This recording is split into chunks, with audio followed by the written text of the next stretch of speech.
Welcome back to Central News. Habitat for Humanity is getting prepared with the 180-strong Kiwi contingent heading for Cambodia in November. They are heading to Phnom Penh for the Khmer harvest build. Alan and Pete join me now to tell us more. Thanks for coming on the show today, guys.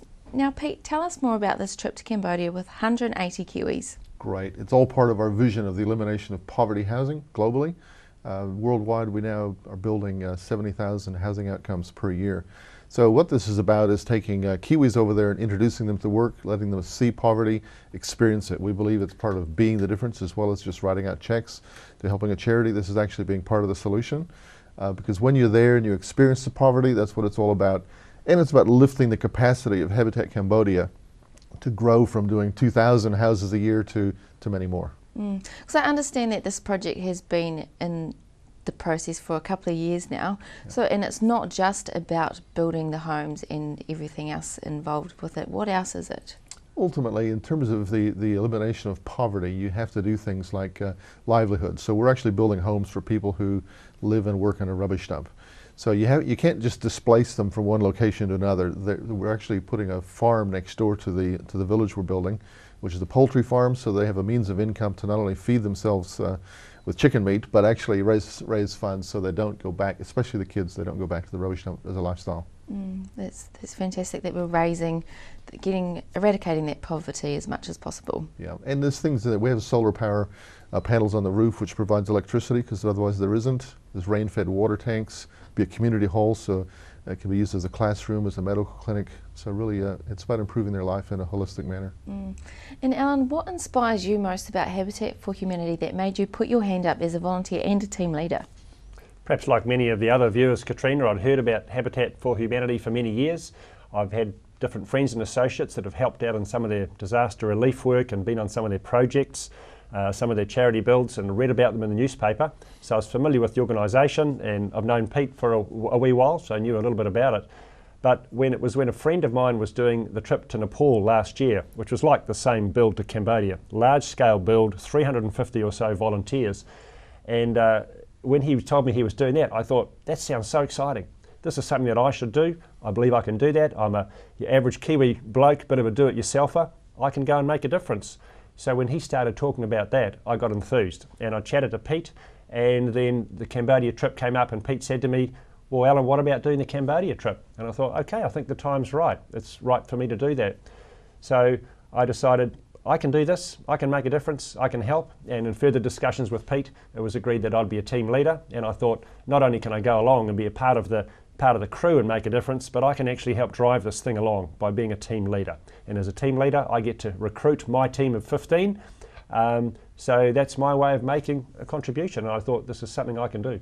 And I think there are more and more people around the country these days that are wanting to contribute in other ways. Like, for instance, we've got Habitat for Humanity.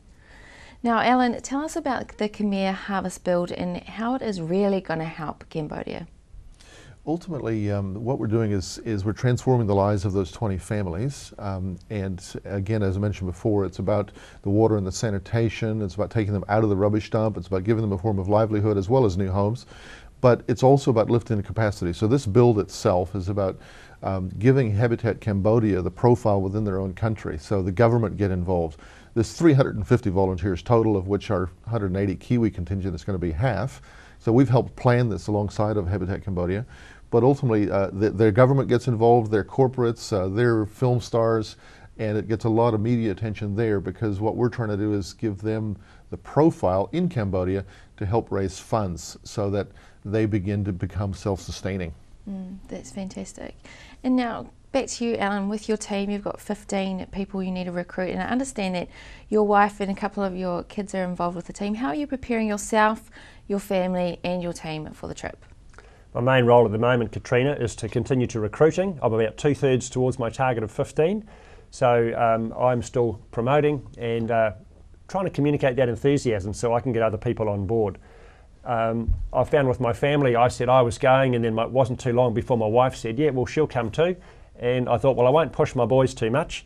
One boy overseas, 2 in Hamilton. So the 2 in Hamilton, ages 26 and 22, I mentioned it to them. Hey, this is what Mum and I are doing. Maybe you boys might like to consider. And so in the end, one said yes, and then the other said yes. So I'm encouraging them, as with the rest of my team, to do fundraising, and there's a way they can do that through the Habitat website.